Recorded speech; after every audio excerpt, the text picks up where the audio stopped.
আসসালামু আলাইকুম, কেমন আছেন সবাই? আশা করি ভালো আছেন। আজকে আমার ছুটির দিন। কার কার ছুটি আছে কমেন্ট করে কমেন্ট বক্সে জানাই যাবেন কে কোথা থেকে আমার ভিডিওটা দেখছেন। আমি সৌদি আরব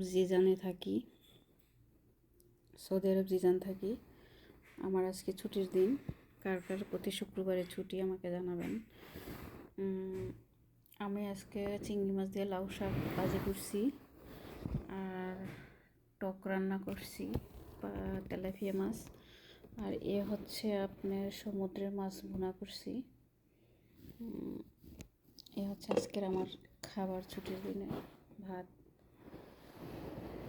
তো আপনারা মনে চাইলে আমার ভিডিও থেকে নিয়ে নিয়ে খাবেন। লাইক কমেন্ট করে সাথে থাকবেন, আমি আপনাদের সাথে থাকবো। ভিডিওটা ভালো লাগলে শেয়ার করবেন। আল্লাহ হাফেজ।